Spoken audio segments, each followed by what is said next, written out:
हरियाणा में जो नुको है पर्ची खर्ची नहीं चल दी, अटैची चल रहा है, इस बारे में क्या कहना चाहिए आपको? हमने अपने रिश्तेदार खो दिए हैं।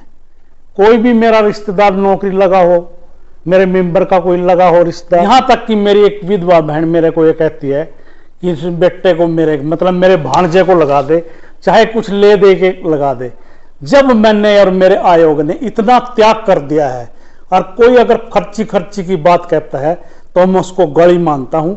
अगर कोई ये बात कहे तो वो ये साबित करके दिखाए, मेरे सामने वो बहस में आके बैठे और वो किसी ऐसे कैंडिडेट को लेके आए, मैं उसके खिलाफ कोई कार्रवाई नहीं करूंगा। वचन देता हूं कि वो किसी मेरे आयोग के सदस्य को, मेरे अधिकारी को, या मेरे किसी को पैसे दे के लगा हो तो किसी एक कैंडिडेट को लेके आ जाए, का नाम ले दे, अधिकारी का ले दे, चेयरमैन का ले दे, उसी दिन रिजाइन कर दूंगा।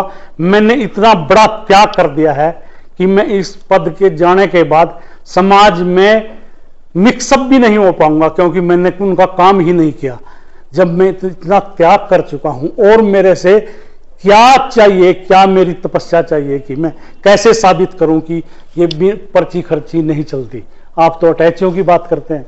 क्या होगा हरियाणा पुलिस के जो कोर्ट में मामला गया हुआ है? आज हमने आपको नॉर्मलाइजेशन का फार्मूला पूरे डिटेल से समझाया है। भाजपा की सरकार है तो कांग्रेस या कोई और अन्य पार्टी इन वैकेंसीज में कचरा डालती है फंसाने के लिए, ताकि भर्ती ना पूरी हो, कैसा भी होता है?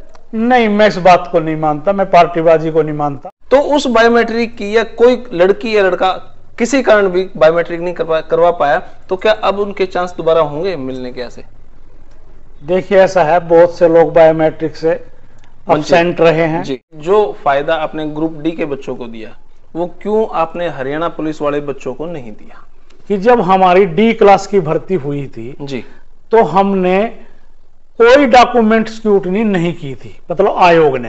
कोर्ट ने आपको बुलाया और आप कोर्ट में गए नहीं, फिर कोर्ट ने 2 लाख रुपए का जुर्माना लगा दिया, वो इंटेंशन क्या थी? तो मैं माननीय अदालत से दिल से माफी मांगता हूं। आपने एससी कास्ट और बीसी कास्ट के बच्चों को ज्यादा लगा दिया, जनरल वालों को छोड़ दिया। नहीं, ऐसा नहीं है। सीईटी में तो एग्जाम ले लिया, लेकिन अब उसकी वैकेंसी रिलीज नहीं हो रही है, हालांकि वैकेंसी बची हुई है। मेल कैंडिडेट की बात है। एमपीएचडब्ल्यू क्यों? ऐसी लगभग 3500 पोस्टें हैं। तो 2024 के फरवरी तक ज्वाइनिंग हो जाएगी सबकी? बिल्कुल। तो सारे भैया ने भाई मेरी राम राम, मैं Jagdeep Sharma step up sir YouTube channel पर आपका स्वागत करता हूं।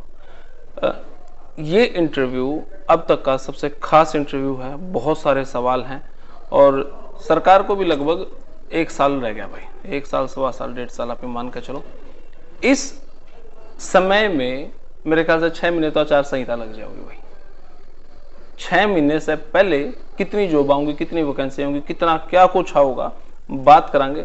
आज मैं हूं HSSC ऑफिस, हमारे भोपाल सिंह खत्री चेयरमैन साहब के पास। सर नमस्कार। नमस्कार जी, नमस्कार सर, कैसे हैं आप? बहुत बढ़िया। आपके दर्शकों को सबको मेरा नमस्ते। सर, बहुत सारे सवाल थे, नॉर्मलाइजेशन पे आपने इतना एक्सप्लेन करवाया सर, उसके लिए तो बहुत बहुत शुक्रिया। अभी तक तो मेरे को पता ही नहीं था क्या नॉर्मलाइजेशन है, क्या प्रेसेंटाइल इक्वे प्रेसेंटाइल मेथड है। मतलब बहुत ज्यादा उस पर दिमाग लगा के और बहुत ज्यादा आप जहां जहां गए इस चीज को समझने के लिए, काबिले तारीफ सर। ये तो पहला सवाल सर, मैंने एक कई लोगों के इस पे इंटरव्यू किए, हमारे एक एडवोकेट साहब भी हैं, उनका भी बड़ा एक शानदार इंटरव्यू रहा है। तो वहीं से कुछ सवाल जो मेरे पास आए हैं और कुछ जॉब से रिलेटेड। पहला ही सवाल जो माथे में ठन का वो ये कि भाई हरियाणा में जो नुको है पर्ची खर्ची नहीं चल दी, अटैची चल रहा है, इस बारे में क्या कहना चाहिए आपका? देखिए, ऐसा है, ये जो लोग कहते हैं पर्ची खर्ची नहीं चलती, अटैची चलती है जी, या तो ये भी कहते हैं कि पर्ची खर्ची चलती है जी, मेरा उन सब से आग्रह है कि वो अपने आस पड़ोस में, अपने ब्लॉक में, अपने जिले में जी, या जहां भी उनके संबंध हैं, जो लोग हमारी आयोग के समय में या पीछे भारती जी के समय में सेलेक्ट हुए हैं जी, वो उनसे जाके सर्वे करें कि पर्ची खर्ची चलती है या अटैची चलती है या नहीं चलती। उन्होंने तो एक चश्मा पहना हुआ है और जिस रंग का वो पहना हुआ है सिर्फ उनको वो दिखता है, यहां कोई पर्ची खर्ची नहीं चलती। ये बात साबित वो लोग करेंगे जो सेलेक्ट हुए हैं। मैंने उदाहरण भी दिया और मैंने मूवी भी बच्चों की दिखाई। पांडव गांव की एक लड़की एसआई भर्ती हुई, उसके पास रहने के लिए भी मकान नहीं है, जमींदार के पास वो मजदूरी करते हैं उसका परिवार, और उन्हीं के ट्यूबवेल पे या उनके फार्म हाउस पे ही रहते हैं।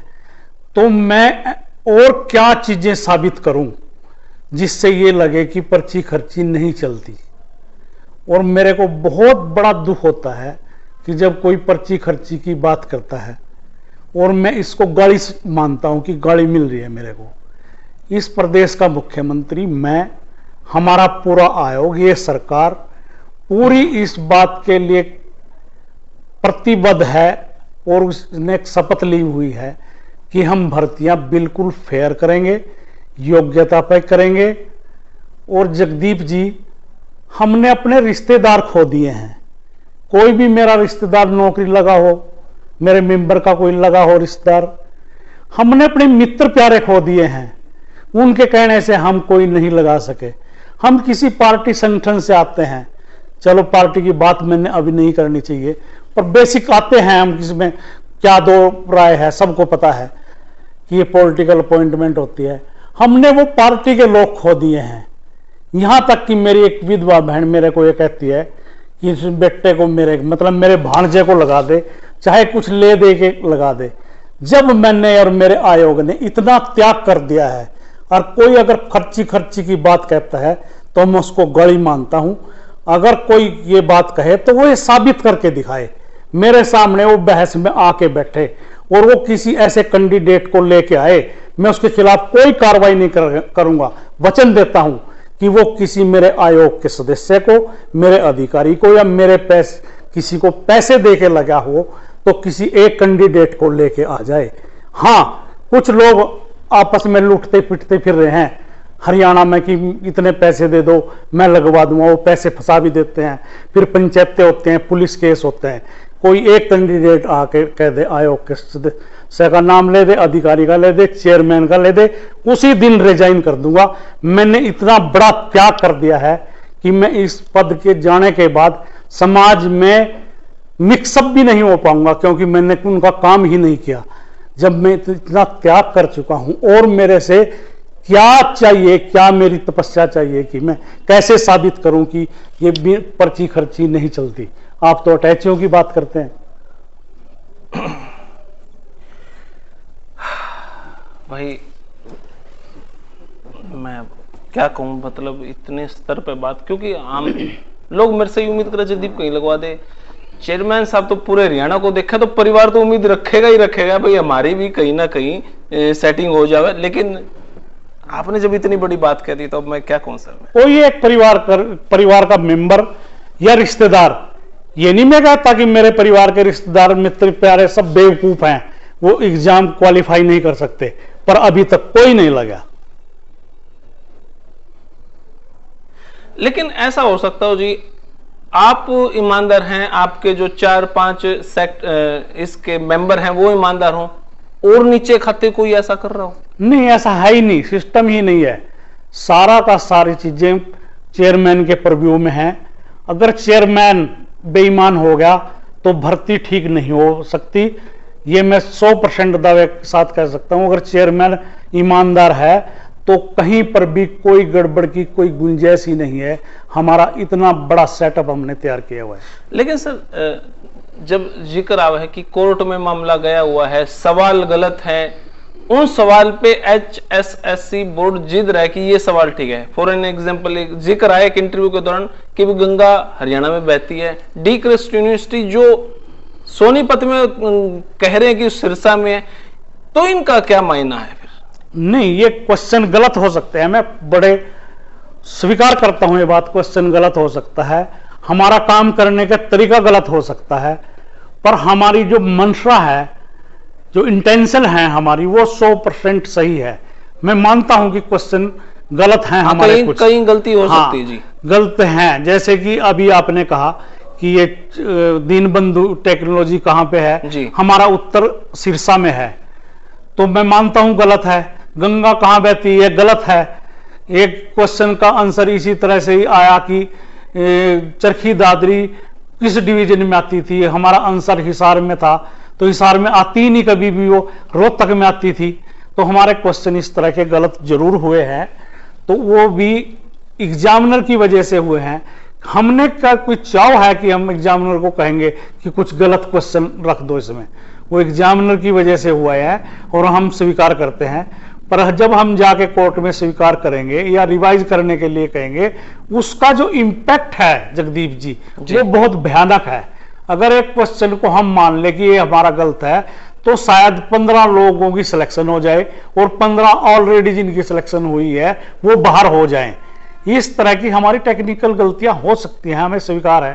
पर हमारा आयोग जब से आया है 2021 मार्च से, तो हमारा कोई भी क्वेश्चन चैलेंज नहीं हुआ, मैं पूरे दावे के साथ कह सकता हूं, क्योंकि मैंने एक कमेटी बना दी है, एक्सपर्ट कमेटी, कि जैसे एग्जाम होगा वो हमारे एक एक क्वेश्चन को देखेगी।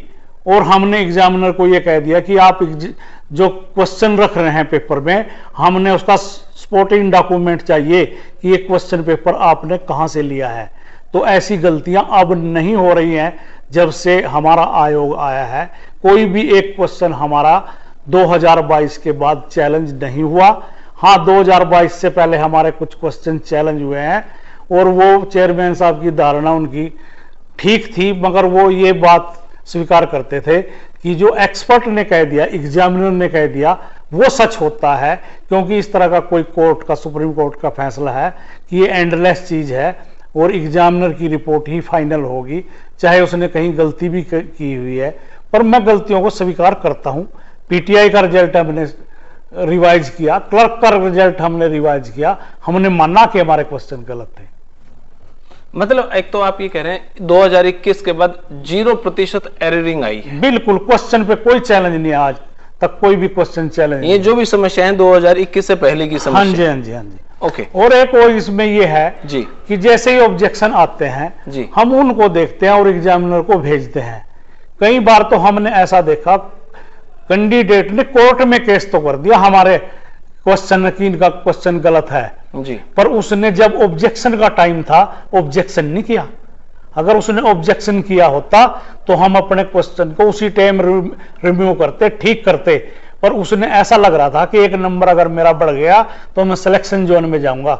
वो हाई कोर्ट में तो गया फाइनल रिजल्ट आने के बाद, पर उसने ऑब्जेक्शन नहीं किया। ऐसे से भी केस है हमारे पास। तो अगर किसी कैंडिडेट को क्वेश्चन गलत लगता है तो ऑब्जेक्शन कीजिए ना, हमारे को समय रहते उसको ठीक करने का मौका दीजिए ना। जब कोर्ट में चले जाती है इसका मतलब फाइनल रिजल्ट आ गया, तब हम अगर किसी चीज को मानेंगे तो हमारा रिजल्ट बिगड़ता है। क्या कहीं, अगर मैं पर्सनली पूछूं, क्या कहीं ये मामले इस तरीके से भी हुआ है कि भाई भाजपा की सरकार है तो कांग्रेस या कोई और अन्य पार्टी इन वैकेंसीज में कचरा डालती है फंसाने के लिए ताकि भर्ती ना पूरी हो? कैसा भी होता है? नहीं, मैं इस बात को नहीं मानता, मैं पार्टीबाजी को नहीं मानता। और कौन नहीं चाहता इस प्रदेश का जो व्यक्ति है कि हमारे प्रदेश के युवा ज्यादा से ज्यादा लगे। जो लोग ये आलोचना करते हैं या इस तरह की बात करते हैं, इसका मतलब ये है कि उनकी समझ में जो तर्क और तथ्य हैं हमारे, वो पूरी तरह से समझ में नहीं आए। तो ऐसा नहीं है कि कोई ये चाहे कि नौकरी ना लगे, सब इस प्रदेश के युवाओं के साथ हैं। और सब जितनी पार्टियां, जितने लोग, एडवोकेट, आप जैसे यूट्यूबर, सोशलिस्ट, सब चाहते हैं कि ज्यादा से ज्यादा नौकरियां। अच्छा देखो, आपकी बातों से मेरे को बहुत अच्छा लग रहा है, लेकिन एक संशय है। कोर्ट ने आपको बुलाया और आप कोर्ट में गए नहीं, फिर कोर्ट ने 2 लाख रुपए का जुर्माना लगा दिया, वो इंटेंशन क्या थी? देखिए ऐसा है, यह तो हमारे कोई मिसकम्युनिकेशन था जी, कि जो हमारी तरफ से कोर्ट में पेश होता है जी, उसने ये नहीं बताया कि चेयरमैन साहब कल कोर्ट ने आपको या सेक्रेटरी साहब को बुलाया है। और मैं उन दिनों जहां हमारे कहीं एग्जाम के बाबत कहीं पेपर सेट होते हैं, उन कॉन्फिडेंशियल, वाकई में कॉन्फिडेंशियल कार्य से बाहर था। और उसी दिन मेरे को बताया गया कि आपने कोर्ट में पेश होना था। तो मैंने कोर्ट से रिटर्न में माफी मांगी कि मेरे पास इस तरह का ना तो कोई संबंध था और संबंध भी नहीं। अगर माननीय न्यायाधीश ने कोई वर्बली भी कहा था कि चेयरमैन साहब को बुलाओ, तो वो मैसेज मेरे तक कन्वे नहीं हो सका। अगर ऐसा कहीं हुआ है तो मैं माननीय अदालत से दिल से माफी मांगता हूं। उसके बावजूद फिर 2 लाख रुपए का जुर्माना भी लग गया हाँ था। वो लगता है। उसमें भी मिसकम्युनिकेशन ये था कि हमारे एडीए ने ये कहा कि हमारे पास रिकॉर्ड नहीं है, पर ऐसा नहीं था कि हमारे पास रिकॉर्ड नहीं था, हमारे पास सारा रिकॉर्ड है। और अगली तारीख पे हमने माननीय जो न्यायाधीश हैं वो इस बात से थोड़ा नाराज हुए कि आज कैसे रिकॉर्ड आ गया। हाँ, पहले तो नहीं वो था। थोड़ा मिसकम्युनिकेशन ये था कि हमारा एडीए ये कहता रहा कि रिकॉर्ड नहीं है। जी। ऐसा नहीं था, रिकॉर्ड हमारे पास मौजूद था। अगली तारीख पे जिस दिन में पेश हुआ, मैंने 2 जो बड़ी गाड़ियां हैं जी। वो भर के 253 जो ट्रंक है, 2 बड़ी गाड़ियां, बिल्कुल 2 बड़ी गाड़ियां और 253 बड़े ट्रंक वो लेके मैं माननीय अदालत के सामने पेश हुआ कि हमारा रिकॉर्ड फलानी पार्किंग में खड़ा है, आप अगर देखना चाहें या कोई आपका प्रतिनिधि देखना चाहे तो वो देख सकता है। तो उसके लिए तो अलग से अपने मजदूर लगाए होंगे। चलो वो तो हमारा सिस्टम है, हमने कोर्ट के आदेश की पालना करनी पड़ती है। और अगर किसी आयोग की या सरकार का जी कोर्ट के आदेश की पालना करने में हजारों करोड़ भी लग जाएं तो उसमें कोई दिक्कत नहीं होती। जी जी जी। अच्छा, एक ऑब्जेक्शन उठता है कई बार, एक वीडियो मैंने भी बनाई थी और एक सामने मेरे भी आया था कि किसी भर्ती में आपने एससी कास्ट और बीसी कास्ट के बच्चों को ज्यादा लगा दिया, जनरल वालों को छोड़ दिया। नहीं, ऐसा नहीं है। जब भी कोई रिक्विजिशन डिपार्टमेंट की तरफ से आती है जी, तो वो अपनी रोस्टर के हिसाब से वैकेंसी पोजीशन भी हमारे पास भेजते हैं और ये भेजते हैं कि आपने जनरल के इतने भर्ती करने हैं, एससी इतने करने हैं, बीसी इतने, बीसीबी इतने, एक्स सर्विसमैन इतने, हैंडीकैप्ड इतने, ईएसपी इतने। तो जो रोस्टर बना के हमारे पास भेजते हैं जी। हम उस पोस्ट से 1-2 भी इधर उधर नहीं होते और उस रोस्टर के हिसाब से ही हम भर्ती करते हैं। तो ऐसा नहीं है कि हमने एससी बीसी ज्यादा भर्ती कर लिए या जनरल नहीं किए। अभी एक एक्टिविस्ट हैं हरियाणा में, उन्होंने एक मुद्दे पे आके लाइव पे ये कहा है कि ये एक एससी की सिलेक्शन जनरल में हो गई थी और जब वो एससी जो है ज्वाइन नहीं किया तो उन्होंने पोस्ट जो है वो भी एससी से उठाई है।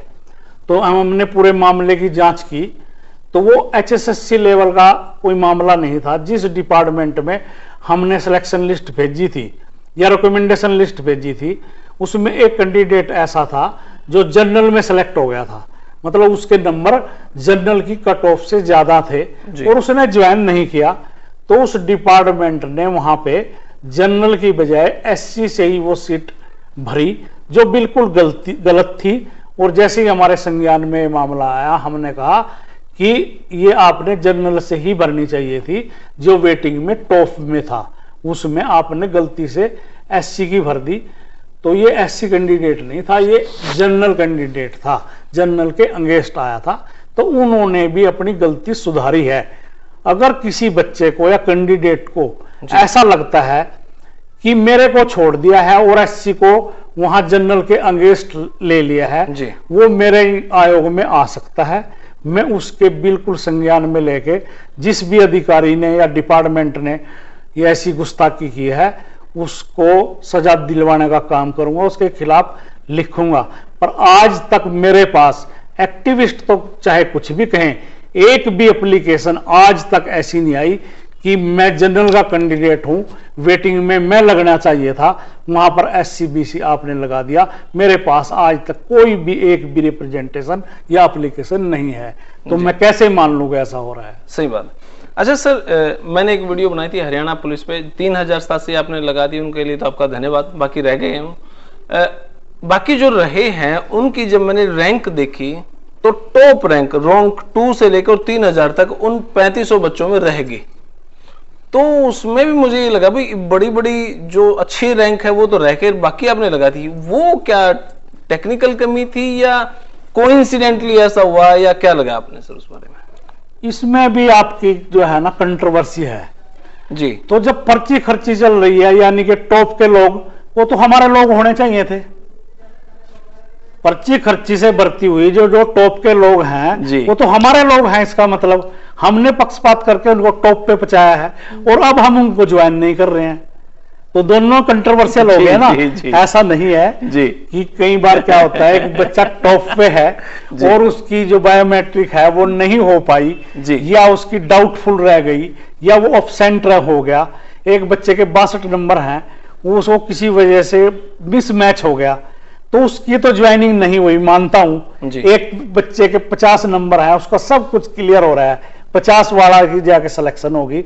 तो इस तरह की ये कुछ टेक्निकल बातें हैं, कोई पिक एंड चूज नहीं है कि हमने किसी चीज को पीछे हटाया हो जी। ऐसा नहीं है कि हमने कि उसको पीछे हटा दिया और अपने आदमियों को आगे लेते गए, ऐसा बिल्कुल नहीं। अच्छा, जब हरियाणा पुलिस का जिक्र चल ही रहा है तो सर बहुत सारे बच्चे वेट कर रहे हैं, क्या होगा हरियाणा पुलिस के जो कोर्ट में मामला गया हुआ है? आज हमने आपको नॉर्मलाइजेशन का फार्मूला पूरे डिटेल से समझाया है जी। और मेरी रिक्वेस्ट है आपसे जी कि आप बार बार कई चैनलों के माध्यम से आप इसको खूब चलाएं जी, जो कि हमारे मित्र एक्टिविस्ट या कैंडिडेट या कोई यहाँ तक कि कोई न्यायालय भी जी, अगर ये फार्मूला आपके दिखाने से उनकी समझ में आ जाए कि नॉर्मलाइजेशन क्या होता क्या है और किया कैसे जाता है जी, तो मेरी आपसे भी रिक्वेस्ट है कि आप ये दिखाएं। और हम माननीय अदालत से भी ये रिक्वेस्ट करेंगे कि हमारे एक मेंबर हैं जो इन्होंने पूरी स्टडी की है इस बात पे जी, उसको कोर्ट में पेश कराने की इजाजत दें वो, या जैसे भी न्यायालय समझना चाहे उनसे समझे, और इस नॉर्मलाइजेशन के मामले पे कम से कम स्टे ना करे। अगर भर्ती में कोई अनियमितताएं लगती हो तो वो पॉइंट पिन आउट करें। नॉर्मलाइजेशन का जो फार्मूला है सारी दुनिया में हो रहा है, सारे देश में हो रहा है। तो कुछ बच्चों के मेरे पास कॉल आई कि सर हमारी जो बायोमेट्रिक है हो नहीं पाई, किसी कारणवश हम आ नहीं पाए, या फिर हम उस दिन आए थे लेकिन रहेगी, फिर हम बीच में चले गए, हमारी गलतियां रहेगी। तो उस बायोमेट्रिक की, या कोई लड़की या लड़का किसी कारण भी बायोमेट्रिक नहीं करवा पाया, तो क्या अब उनके चांस दोबारा होंगे मिलने के? ऐसे देखिए, ऐसा है, बहुत से लोग बायोमेट्रिक से अब्सेंट रहे हैं जी, लगभग 450 अब्सेंट रहे हैं, और मेरे पास आज तक सिर्फ 10-15 एप्लीकेशन आए हैं जिन्होंने कहा कि मैं मेडिकल बेस पे उस दिन अब्सेंट हो गया था जी, या मेरे पिताजी एक्सपायर हो गए थे, मेरे परिवार में कोई ट्रेजेडी हो गई थी जी, या एक लड़की ऐसी आई कि उसी दिन उसकी शादी थी। तो इस तरह की जो हमारे पास एप्लीकेशनें आई हैं, हम उनको मौका देंगे। हमने एक रिड्रेसल फॉर्म बनाया हुआ है, हम उसके सामने उसको पेश करेंगे और उसके सारे डॉक्यूमेंट देखेंगे कि उसकी मिसमैच क्यों हो रहा है। अगर वो अब्सेंट किसी जेन्युइन कारण है तो उसको मौका देंगे। तो मतलब आप कह रहे हैं 450 के लगभग एब्सेंट थे, 10-12 बच्चों की ऐसी लिखित में आया है, और जो बच्चे रह गए क्या वो लिखित में दे जाएं आपको, या उनको अब चांस नहीं मिलेगा जिनका लिखित में नहीं आया अभी तक? नहीं, वो जो कोई रह गए हैं इस तरह के, कोई उनके पास कारण जेन्युइन है और ऑथेंटिक कारण है उनके पास जी, मैं इसलिए नहीं आ पाया, तो वो रिटर्न में एप्लीकेशन दे सकते हैं। हम उन्हीं के साथ, हाँ बिल्कुल है, उसी ग्रुप में हम उसको शामिल करेंगे।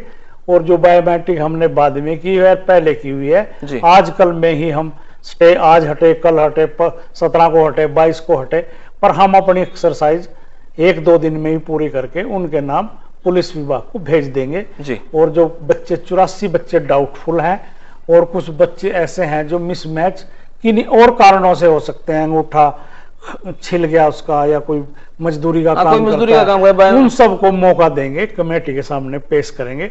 तो आपके माध्यम से मैं ऐसे सभी कैंडिडेट्स को रिक्वेस्ट करूंगा कि जो जेन्युइन कैंडिडेट है वो कमेटी के सामने पेश हो।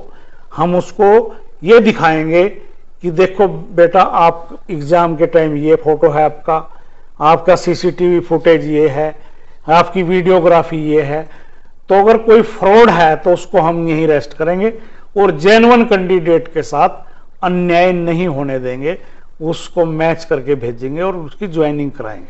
अच्छा, हरियाणा पुलिस के एक दो बच्चे मेरे पास आए, अभी कुछ बाहर भी खड़े थे कि जी जिस दिन 3087 में हम आए गए, वहां पे कोई तो नौकरी को रिजाइन दे के गया है, और वहां से रिजाइन दे के गया, वहां पे उसका स्टे लग गया, और कुछ लोगों के नाम में टेक्निकली कमी रहेगी, भाई मेरे सरनेम में कुमार था, ई रहेगा जी, अब वो वहां पे चला गया, वहां पे चला गया, अब हम क्या करें?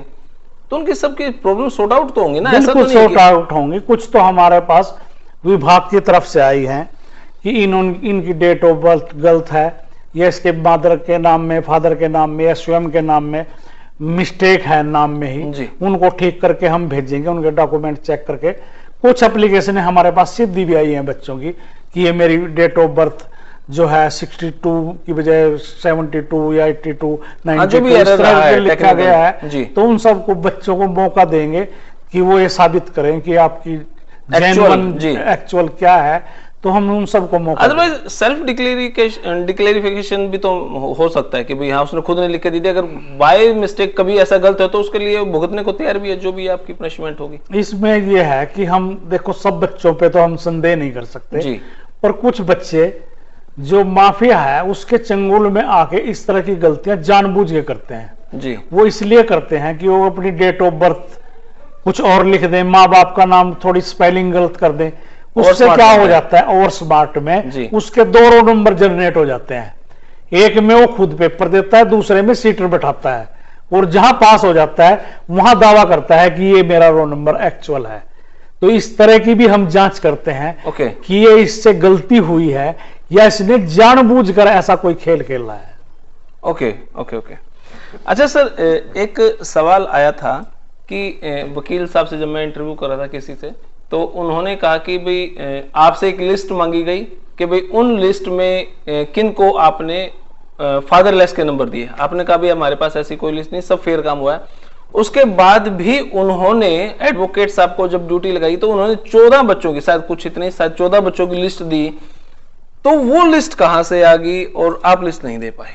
नहीं, वो माननीय जो वकील साहब हैं जी, या जो उन कागजों को देख रहे थे जी, उनसे गलतफहमी हुई है, और जब हमने उनको डिटेल में बताया वो मान गए कि हमने गलत ये किया। 14 बच्चों की उन्होंने ये कहा था कि देखो इन्होंने अभी भी 14 बच्चों का रिकॉर्ड नहीं दिया जिनको इन्होंने फादरलेस के या ऑर्फन के गलत नंबर दिए हुए हैं। ऐसा नहीं था, 5 बच्चों के उनमें से हमने पहली ही सूची में नाम दर्ज किए हुए थे। वो वकील साहब शायद देख ना पाए जी, या उनको डबल नाम लगे हुए हों, और 9 बच्चे ऐसे थे जिनको फादरलेस के या ऑर्फन के नंबर नहीं मिले थे, उनको डी नोटिफाई या किसी और चीज के 5 नंबर मिले थे। एक उनको नॉन जॉब के मिल गए और 5 नंबर किसी और चीज के मिल गए, क्योंकि ये कुल नंबर मिला के जब हम मिलाते थे ये 22.5-23 नंबर मिलते थे और बनते थे, मगर हम मैक्सिमम नंबर उसको 10 नंबर देते थे। तो इसका मतलब ये था उसके पास 10 नंबर फादरलेस की बजाय किसी और चीज के थे। तो वकील साहब ये सोच रहे थे कि देखो इन्होंने अब भी इन बच्चों के नाम जारी नहीं किए। तो जब हमने डिटेल में उनको बताया तो वो मान गए कि हाँ ये नंबर इनके फादरलेस ना होके किसी और चीज के नंबर है सोशो इकोनॉमिक। बल्कि उन्होंने एक स्पेशल सवाल कहा है आपसे पूछने के लिए कि जो फायदा आपने ग्रुप डी के बच्चों को दिया वो क्यों आपने हरियाणा पुलिस वाले बच्चों को नहीं दिया?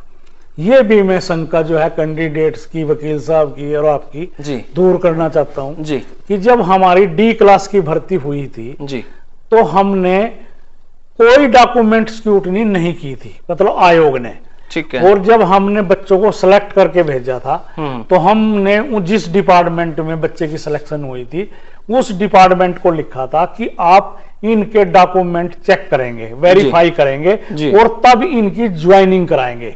हमने खुद स्वीकार किया था कि हमने डॉक्यूमेंट वेरिफिकेशन नहीं कर पाए क्योंकि 18 पोस्टें थी और लाखों में लोग थे जिनकी स्क्रूटनी करनी थी, वो हमारे लिए पॉसिबल नहीं था।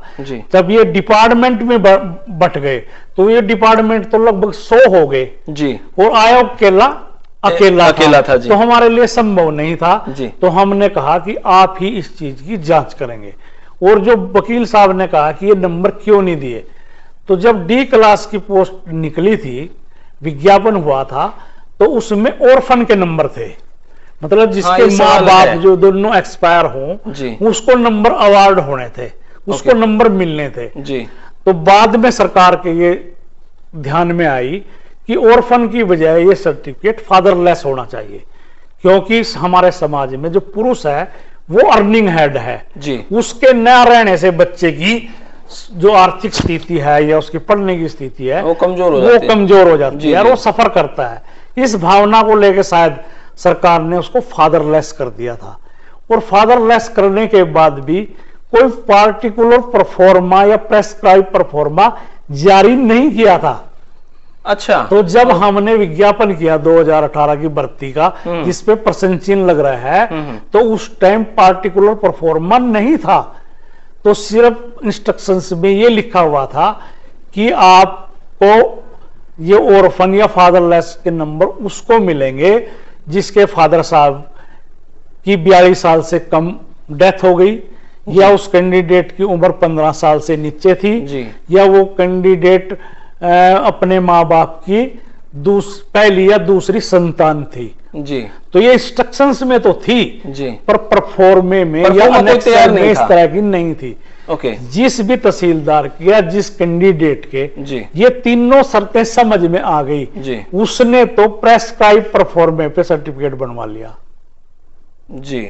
और जिसके नहीं आई वो अपना फादरलेस का सर्टिफिकेट बनवा लिया, ऑर्फन का बनवा लिया, यहां तक कि दोनों सर्टिफिकेट भी ना ला के मदर का डेथ सर्टिफिकेट ले आया, फादर का डेथ सर्टिफिकेट लिया, जो उसके पास था वो ले आया। और जब हमने कोर्ट ने जब संज्ञान लिया इस चीज का कि आपने इतने लोगों को गलत नंबर दे दिए हैं और इतने लोगों को नहीं दिए, तो जब हमने जांच की तो वाकई 5 कैंडिडेट ऐसे मिले हमारे पास जो प्रॉपर परफॉर्मे पे जिनका सर्टिफिकेट था जी। और लगभग 53 लोग ऐसे मिले अगर उनके फादरलेस के नंबर भी ना मिले उनको तब भी वो सिलेक्शन जोन में हैं। क्योंकि जिक्र ये चलता है कि बहुत सारे बच्चों ने आपसे फादरलेस के नंबर मांगे भी नहीं फिर भी आपने उनको दे दिए। ये मैं आपको क्लियर करना चाहता हूं कि जब हमारी पुलिस की डॉक्यूमेंट वेरिफिकेशन हो रही थी तो हमने चीफ सेक्रेटरी महोदय को लेटर लिखा है कि हमारे पास स्टाफ भेजिए, हमारे पास स्टाफ नहीं है प्रॉपर, हमने इतने लोगों की लगभग 40,000 लोगों की डॉक्यूमेंट वेरिफिकेशन करनी है जी। तो उन्होंने हमारे पास खूब स्टाफ भेजा, मैं उनकी तारीफ करता हूं। और हमने 45 कमेटियां बनाई जी। शायद तो ये हमारी इंस्ट्रक्शंस देने में कमी थी जी या कोई मिसकम्युनिकेशन था। तो जिस भी कमेटी के में जिसकी जो समझ में आ रहा था वो उसको नंबर दिए जा रहा था या उसके नंबर काटे जा रहा था। एक आदमी को फादरलेस के नंबर मिल गए, दूसरे सेम नेचर को नहीं मिले। तो ये हमारी एक टेक्निकल मान लो या हमारी स्क्रूटनी टीम की एक गलती थी जिसको हमने कोर्ट में स्वीकार किया है कि ऐसे कुछ बच्चों को हमारे नंबर दिए गए जिनके नहीं बनते थे और कुछ को ऐसों को नहीं दिए गए जिनके बनते थे। तो इस पे भी क्वेश्चन आया कि पिक एंड चूज की है। तो मैं आपके माध्यम से जो ये बात कहते हैं लोग पिक एंड चूज है जी, कोई एक कैंडिडेट ऐसा लेके आए वो कि ये कैंडिडेट जो है ये फादरलेस नहीं था या ऑर्फन नहीं था जी, बट ये आयोग के किसी मेंबर का रिश्तेदार था, चेयरमैन का रिश्तेदार था या ये यहाँ के किसी अधिकारी का रिश्तेदार था, इसको तो दे दिए गए हैं पर जगदीप के किसी रिश्तेदार को नहीं दिए हैं। कोई एक कैंडिडेट लेके आए, आरोप लगाने से काम नहीं चलेगा, सबूत दें, समस्या क्रिएट मत करें, समस्या का हल ढूंढने की कोशिश करें जी। अच्छा, एक दो सवाल सा है, कॉमन सा है। MPSW को लेकर मैंने पहले भी सवाल पूछा था, अब भी पूछ रहा हूं मैं, क्योंकि बच्चों ने तैयारियां बहुत की होती हैं सर और बहुत पढ़ना पड़ा MPSW खातर। CET में तो एग्जाम ले लिया लेकिन अब उसकी वैकेंसी रिलीज नहीं हो रही है, हालांकि वैकेंसी बची हुई है। मेल कैंडिडेट की बात है। MPSW क्यों, ऐसी लगभग 3500 पोस्टें हैं जी जो हमारे पास पहले जो रिक्विजिशन आई थी सरकार की तरफ से डिमांड आई थी कि ये पोस्टें भरनी है जी। और जब ये CET का सोशो इकोनॉमिक का ये मामला चला जी तो हमने सारी पोस्टें एक तरह से सभी डिपार्टमेंटों को विड्रॉल करके वापस भेज दी जी कि नई पोजीशन से आप बताएं, सोशो इकोनॉमिक का क्राइटेरिया अब ये हो गया है और हम भर्ती CET से करेंगे।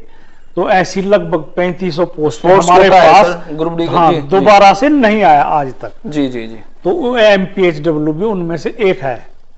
तो जैसे स्पोर्ट्स कोटा है उसकी भी नहीं आ रही, मतलब जगह नहीं है, ये जगह तो है, स्पेस खाली पड़ा है। नहीं, स्पोर्ट्स कोटा की आने वाली है, आ जाएंगे आ जाएंगे शायद इसी CET में। तो जिस तरीके से हमारी एप्लीकेशन शुरू होने वाली है 1-2 दिन तो जिस तरीके से स्पोर्ट्स कोटे की सर उसी तरीके से MPSW की मंगवा दीजिए। बच्चे बहुत नहीं, हम नहीं मंगाते ना, सरकार या डिपार्टमेंट भेजता है ना हमारे पास। तो डिमांड हमको ये थोड़ी कहते हैं कि MPSW भेज दो, JEE भेज दो, स्टाफ नर्स भेज दो। जो जिस डिपार्टमेंट की डिमांड है, रिक्विजिशन है, उसके आधार पे वो भेजता है। सरकार स्पोर्ट्स कोटे की जो 4 विभागों में उन्होंने निर्णय लिया है कि 4 विभागों में ही भर्ती होगी, उसकी लिस्ट बहुत जल्दी भेज रही है। अच्छा, एक मैं बात करूं, कुछ मेरे मित्र हैं जो VLDA VS थे, एक्स सर्विसमैन, आर्मी नेवी में 17 साल नौकरी करके आए, वो अब इतनी नौकरी करने के बाद पढ़ने का उनके पास टाइम नहीं था, क्योंकि फौज में थे, कभी लद्दाख उनकी भर्ती थी, कभी मेघालय रहे हैं, कभी राजस्थान रहे हैं, बॉर्डर पे रहे हैं वो। अब वो कह रहे हैं कि सर हमारे लिए 36 नंबर है, हमारे 35 नंबर है, हमारे CET में उसमें आप थोड़ा सा रिबेट मिल जाए हमें, फिर हम, क्योंकि वैकेंसी तो आपके पास लगभग वेटरनरी के लिए लगभग 100 हैं, बच्चे सारे 10-12 हैं, तो उनको थोड़ा सा 10-12 लग जाएंगे सर। वो आपकी बात वाजिब है जी। अगर ये पॉलिसी मैटर है, CET का ड्राफ्ट किसने तैयार किया? सरकार ने। वो रिजर्व कैटेगरी का 38 नंबर पे पास हो रहा था जी। अब एक एक्स सर्विसमैन मेरा भाई आके कह दे कि मेरे तो 35 बनते हैं, तो जो कोई राहत का काम है या रिलैक्सेशन का काम है जी, वो सरकार कर सकती है, आयोग नहीं कर सकता। हम केवल एक रिक्रूटमेंट एजेंसी हैं। सरकार हमारे पास जब भर्ती भेजती है तो भर्ती करने के नियम भी निर्धारित करके भेजती है, तो हम उन नियमों से बाहर नहीं जा सकते।